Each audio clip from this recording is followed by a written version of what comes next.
Okay, hi everybody. Thank you for joining us for this session, which is an introduction to the new flexiWAN remote worker application. My name is Amir Zmora, the CEO of flexiWAN, and with me is Ivor Amir, who is leading technical activities and customer support at flexiWAN. We will start with just a few introduction slides to talk about the concept of the applications and the specific application that we launched. And after that, we will also show you a demo and then dive a bit deeper into the technical side of it. So let's get going. Introduction to the remote worker application. And basically, at flexiWAN, you can have three types of applications. The first one is native applications in FlexiEdge. These are applications that run in the data flow of the router. So think of things that can change the encryption, change optimization of packets, prioritization, things of this type that are actually touching the packets in the data flow. These are software libraries that you can dynamically load and modify some of the functions of the system in the router level itself. Second one is native applications that run in FlexiManage. These run in the cloud. They can be used for various things like for automatic provisioning, monitoring, control, and many, many other things. We have ideas for like more than 100 applications that can be in one of these two types. And of course, they do not only need to come from FlexiWAN, they can come also from third party. The third type is off-the-shelf Linux applications. Now, since FlexiWAN is running on a standard off-the-shelf Ubuntu Linux, you can also, and we also have the application infrastructure that allows you to integrate these things together. You can actually make use of generally available Linux applications, as you can see the examples here on the third bullet, or any other applications that you have, or even if you write by yourself, and utilize them in the system while you are still running in a bare metal mode and not necessarily having virtual function for each one of these applications. This is much more efficient because it means that you do not need to duplicate the operating system again and again. So the concept of applications, as we can see on the next slide, is that generally SD-WAN is a huge software box. If you look at the solutions that you can see in the market from all the major vendors, it's a very, very big software box, and you cannot really change anything. So what we have done is we have sliced SD-WAN to horizontal layers, and we have the core infrastructure. And on top of that, we have the application framework for running these applications that I mentioned before. On top of that, we have the REST APIs and the unified central management system. So specifically talking about the remote worker application and the benefits of the remote worker application, if we go to the next slide, a few benefits that we can mention, and we will actually show this to you in just a few minutes in the demo. So first of all, you will see that the installation is seamless. It's very, very easy to configure for the IT, as I'm saying here on the one before the last bullet, and very, very easy for the end user to install. It's really seamless and start using it and connect to the enterprise networks. It's a single sign-on. You will see also in the configuration that the IT can control and decide which system like Microsoft or others to use in order to use the same credentials that the user has in the enterprise for logging into the network. It's geo-optimized. So it means that if a user is in a certain location, the system will connect to the closest FlexiEdge that has this application installed on it, either in an office or in the cloud. And if for some reason this device is not available right now, or if it's overloaded, the system will automatically switch the user to another device. So gone are the days that a user in the enterprise needs to start thinking, which server am I going to connect to, and do that manually. And if it fails, they need to do it again manually. So very, very simple. And it's actually an integral part of the network of the enterprise. You don't have two different systems. It's one system natively managed from the same management system from FlexiManage in the cloud. And There is no additional user management that you need to do. So when somebody joins the enterprise, you don't need to do anything special in order to give access to this user. If this user is in a group that the IT allowed access to this service of remote worker, they will have access to it. All they need to do is to receive a URL, a link. You'll see that. And if a user leaves the organization, automatically he is disconnected once IT has disconnected them from the enterprise email and all the other services the enterprise is using.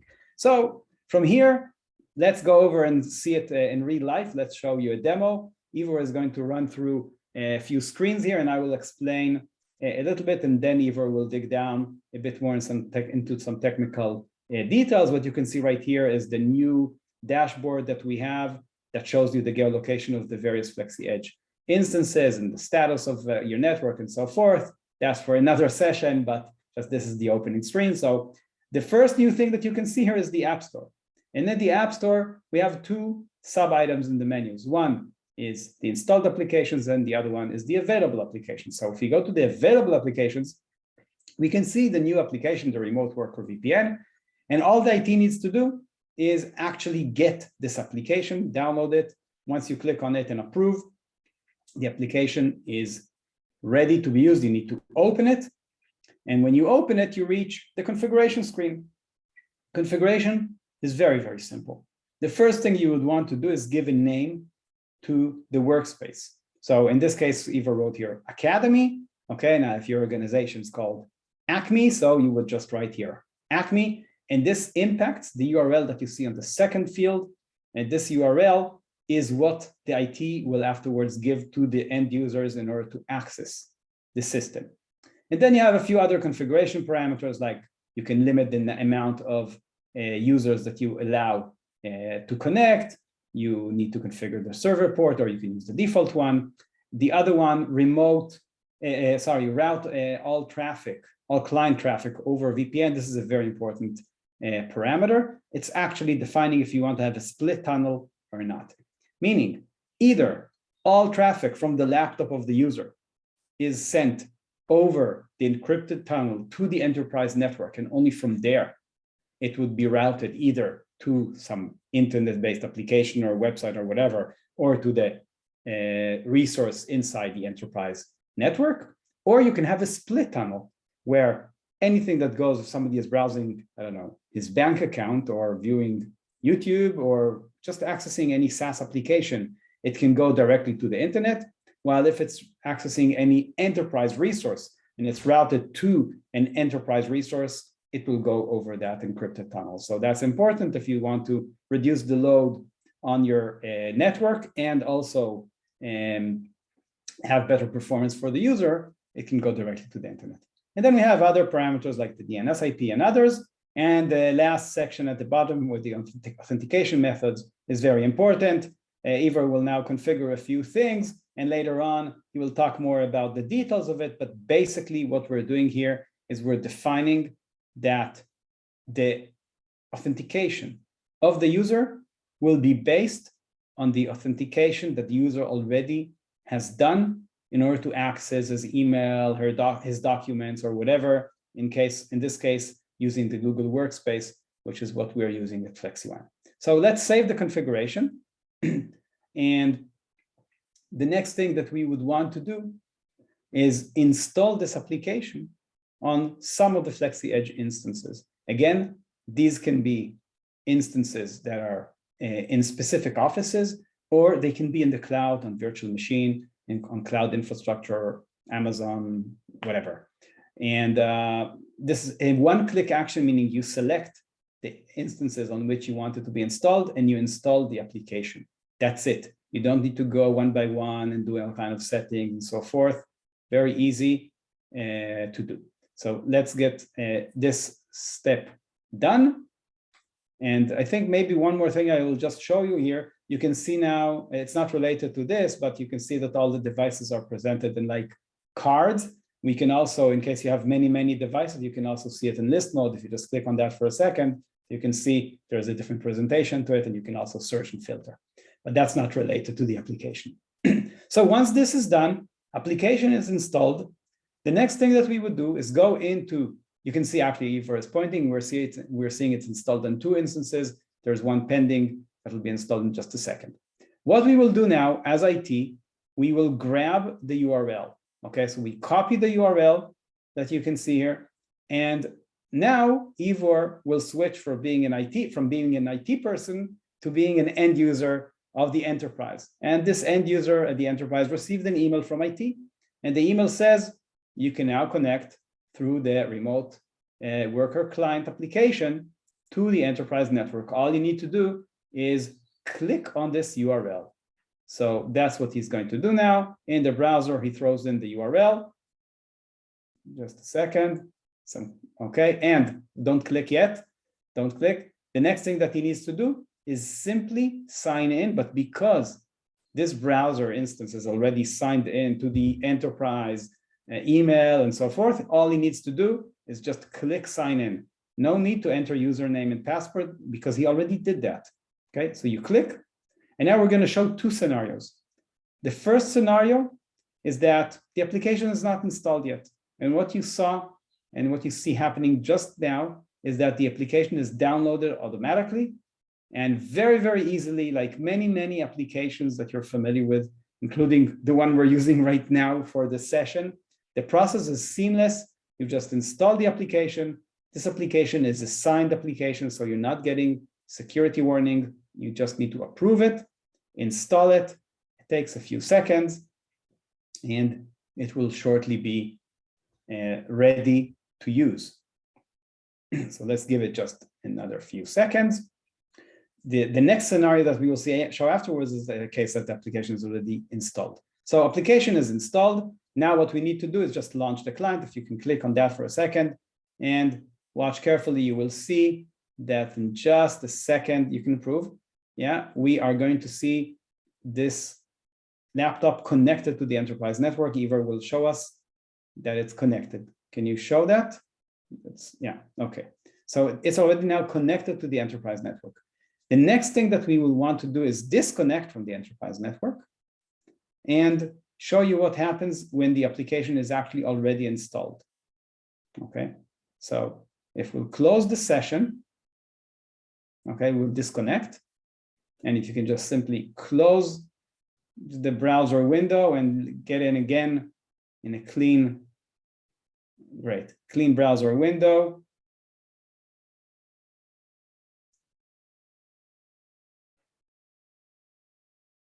Okay, we just need to sign in, same way, but this time the application is not going to download, but we're going to be connected. As you can see, you can point to it at the bottom right side. We're now already connected to the network. Important thing to mention is that the connection to the network should be actually done this way and not trying to connect directly from the application. Ivor will be able to touch that afterwards. I think that this is it for this part. And maybe, Ivor, anything else that you want to mention or want to go now into some more details? Yeah, thanks, Amir. So, okay, yeah. So maybe just last thing I will say, if you're interested in using it, of course, drop us an email. We'll be able to share with you pricing and everything, and how you can actually kick the tires already if you access the application in the new version of flexiWAN that was launched actually last month. Over to you, Ivor. Thank you. Thanks, Amir. Great. So let's take a small step back and just talk a little bit about authentication options in a bit more details. So one of the things that you saw me do is that I just entered flexiWAN.com for Google Workspace, and that was enough to get actually connected to use Google Workspace for authentication.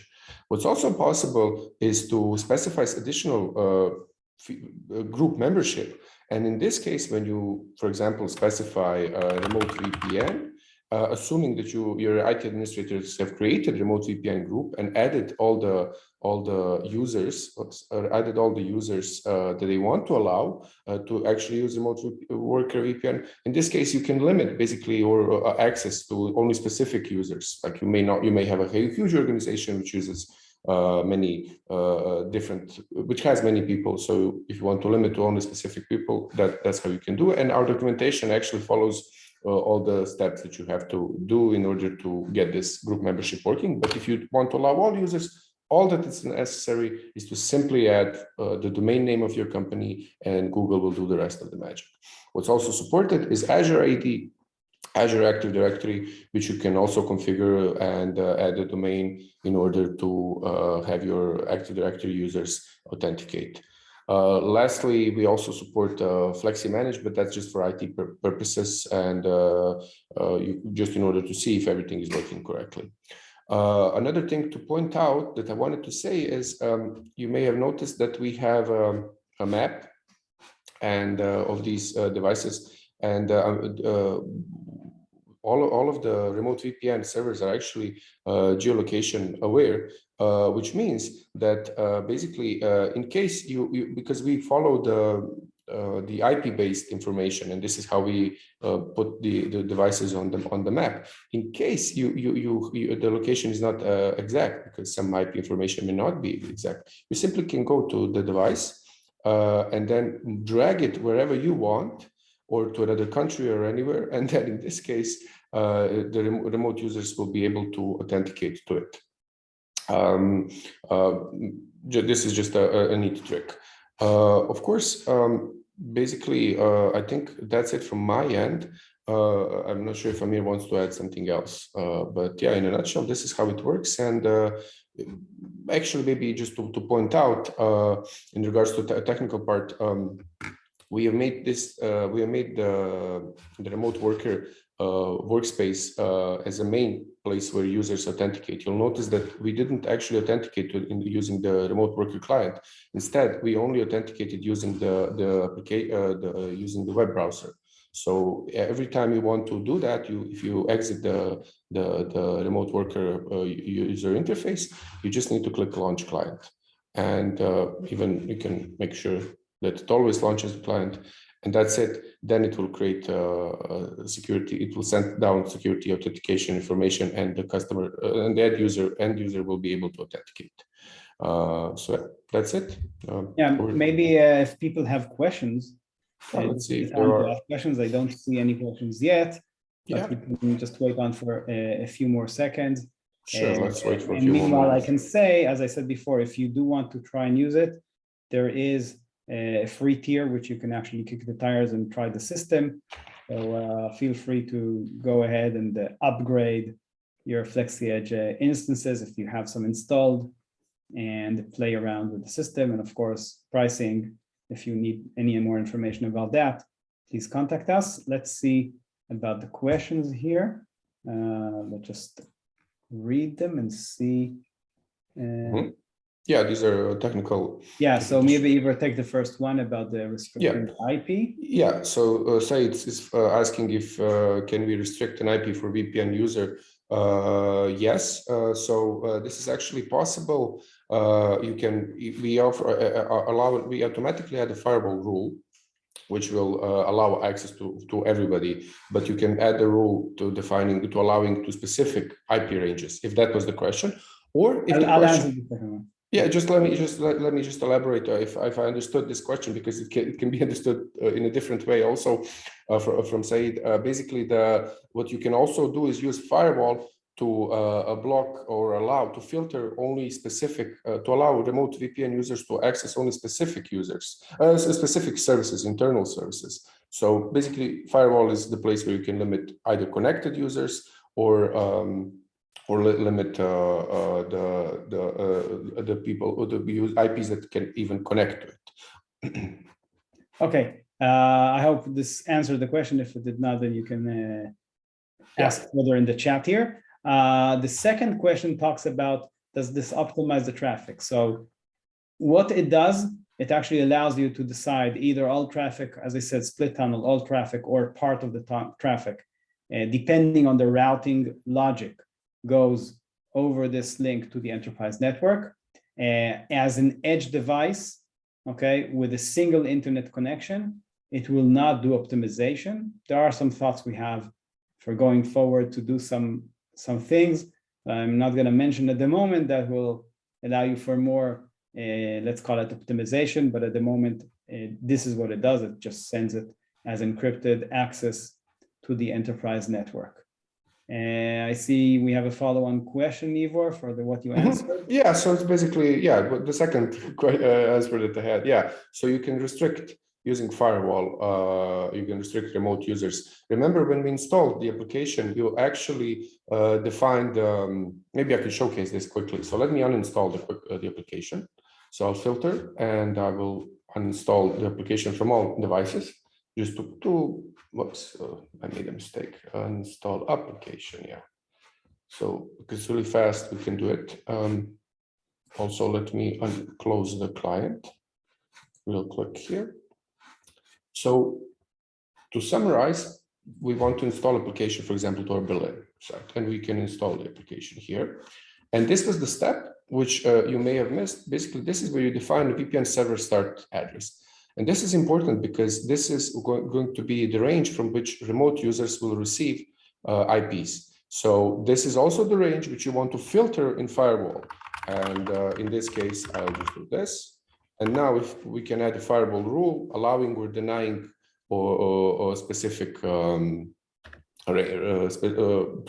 access to only specific ranges. I hope that answers your question. Yeah, I see that there are additional questions.